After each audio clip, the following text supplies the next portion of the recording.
Tudo bem? Obrigada. Tudo bem? Tudo bem. O nariz está onde? Ah? É, cumprimentar o meu avô, tá?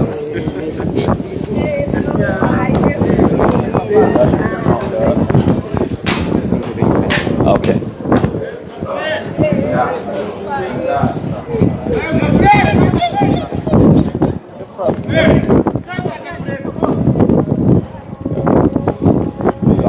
Para mais ou menos. Sim? Aqui neste ponto. Que é para conseguir. Tá bom? Tá. Mais pra frente, aí mesmo, tá bom assim. O microfone está a ver? Nos laterais, não quero ver ninguém, nos laterais. Nos laterais, não quero ver ninguém. Podemos avançar? O que o levou a sair do país? O que me levou a sair do país? Sim. Bem, basicamente são 3 razões. A primeira foi um convite que recebi do Conselho da SADC das ONGs, uma espécie de um fórum das ONG da SADC. Tínhamos 3 dias de um trabalho relativamente à cooperação que eles estão a pedir a titulares de órgãos públicos, mas também políticos, influentes na nível da SADC, que é para fortificar a atividade deles. Isso, portanto, é o primeiro ponto. O segundo tem a ver com a visita, portanto, o convite que eu tive do antigo presidente de Botsuana, Ian Khama, que era para termos uma conversa que foi, para mim, uma das coisas mais espetaculares que eu já vivenciei enquanto pessoa, não é? Porquê? E a terceira, falta a terceira. Então, a terceira questão tinha a ver com uma parceria que nós fizemos com a mídia, um canal de mídia global, que estava no Botsuana e que está neste momento a fazer alguns acordos informais com determinadas figuras que eles acham que querem ter informação privilegiada. Então, basicamente, foi isto que me levou a sair do país. Então, a mulher nunca chegou a fugir do país. Não, de forma nenhuma, porque tu sabes que no dia 9 de janeiro, e eu já vou responder a tua, senão vai ficar ciumento. Dia 9 de janeiro, quando eu cá cheguei, eu disse que tinha 3... tá bem, dia 9 de janeiro, quando eu aqui cheguei, eu tinha definido os 3 objetivos que me levaram a voltar ao país.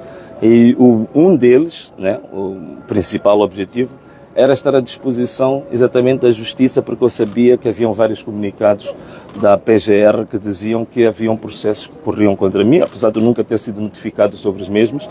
Então eu dizia que eu estava aqui presente, que para enfrentar a justiça, responder por tudo que for acusado.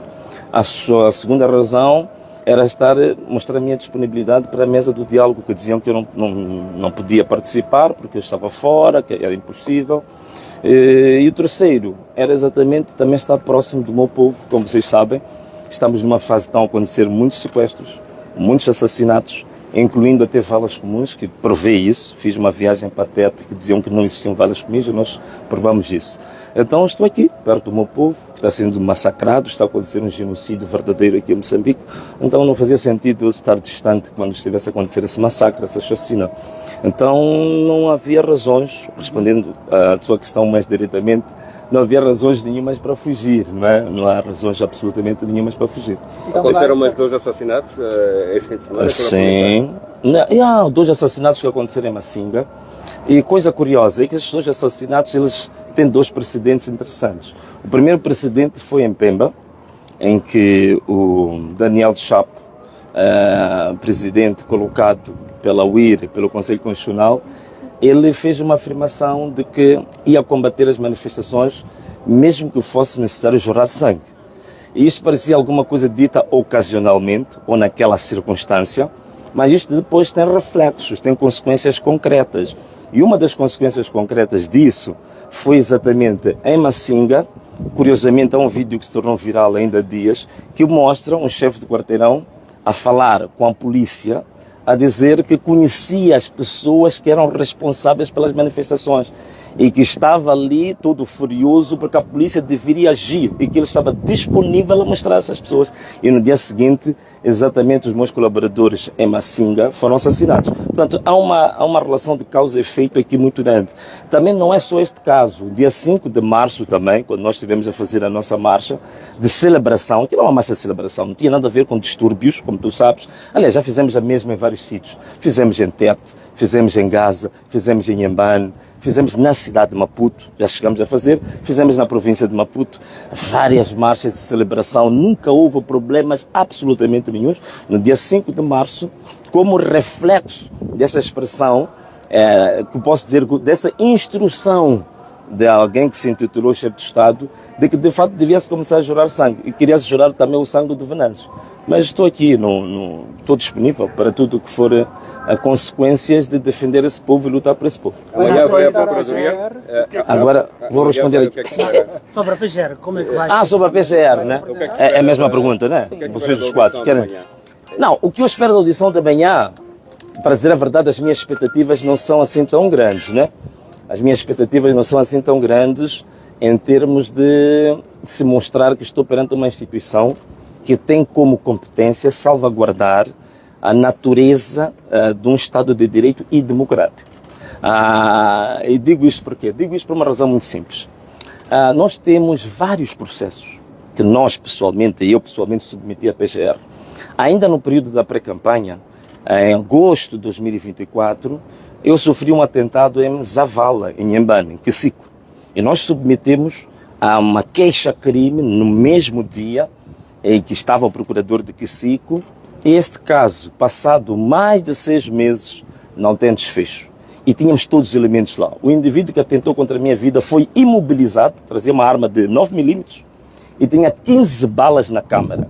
O que foi feito pelo comandante, o comando distrital de Kisico, foi abrir a porta e permitir que aquele indivíduo fugisse. E até hoje, esse caso não tem desfecho nenhum.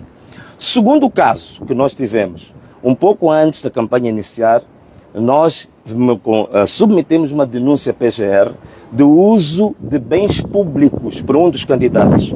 Usou o avião presidencial, usou as viaturas que estavam alocadas ao Ministério da Educação, eu vi isso, indicamos os locais, usou inclusivamente a militares da Casa Militar, usou várias viaturas do Ministério da Saúde, incluindo viaturas das Forças de Defesa e Segurança numa pré-campanha de um partido.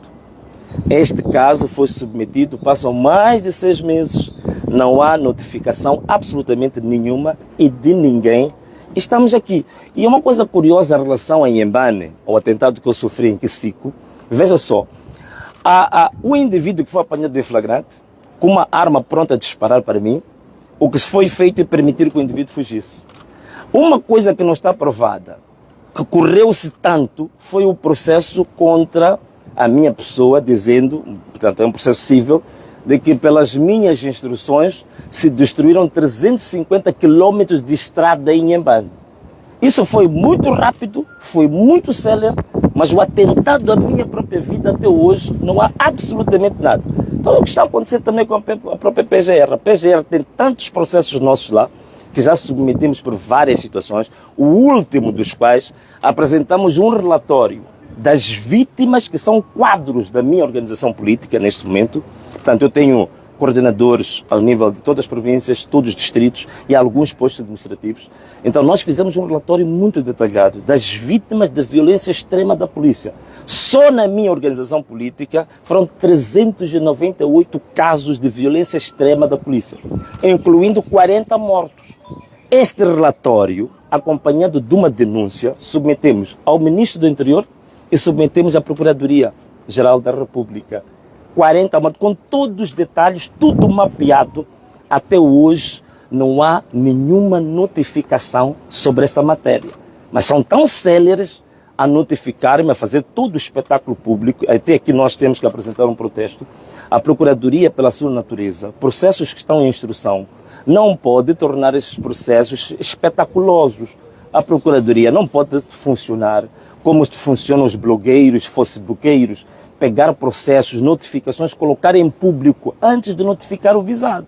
A TVM esteve a anunciar a minha notificação antes de eu próprio receber a notificação. Portanto, isto aqui é uma vergonha total. Né? Já se nota o nível de parcialidade dessas instituições. Portanto, não há muita coisa para esperar aqui. Temos pessoas, já temos este caso ainda há pouco tempo que falamos desses 2 assassinatos. Temos o caso gritante de Tete, distrito de Macanga. 8 indivíduos que são quadros da minha organização política foram assassinados e colocados numa vala comum em Furancungo. Este caso até hoje não tem absolutamente nenhum desfecho nem andamento. Para não falar do Elvino Dias, desde 19 de outubro, regado com 25 balas, até hoje, desde 19 de outubro até hoje, não existe uma notificação nem para a família, nem para mim, porque ele era meu mandatário nacional e meu advogado pessoal, nem sequer para os amigos mais próximos, nem para a organização política que o Elvino representava na altura. Até hoje não existe nenhuma notificação, nenhum comunicado da Procuradoria, mas estão cheios de comunicados em relação ao Venâncio. E comunicados tendenciosos, comunicados que não têm parcialidade, que não são objetivos. Nós, inclusivamente, respondemos a um dos comunicados e que nós mostramos, com base na lei, que a Procuradoria estava a cumprir um papel que não é o papel dela, que é papel de propaganda de um partido, não é papel da Procuradoria. Portanto, a Procuradoria tem vários elementos neste momento a seu desfavor, porque está a funcionar como uma célula do Partido Frelimo, não propriamente uma Procuradoria-Geral da República. Então vai tranquilo amanhã para a Procuradoria? Não, claro que vou tranquilo, nem preciso fazer uma grande preparação, tudo o que estou a falar tenho de memória, porque os casos são tantos que nem preciso andar a fazer preparações longas e prévias, são tantos casos. Mas, só para terminar, temos o caso de 400 mortes que aconteceram de outubro até dezembro, mais ou menos. Janeiro reduziu um bocadinho.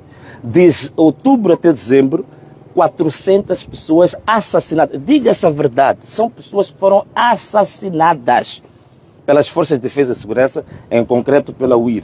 Até hoje, que estou aqui a falar, não existe nenhum processo contra nenhum polícia, não existe nenhum processo contra o ex-comandante-geral da polícia, Bernardino Rafael, que foi a pessoa que deu ordens para isso ser feito. Como é que é possível? 400 pessoas assassinadas num país, não há nenhum inquérito, não há ninguém processado, não há ninguém que vá à audição, não há ninguém que vai prestar declarações. Eu amanhã vou prestar declarações. O Bernardino Rafael nunca foi prestar declarações, mas mandou assassinar 400 pessoas. Em que país é que nós estamos?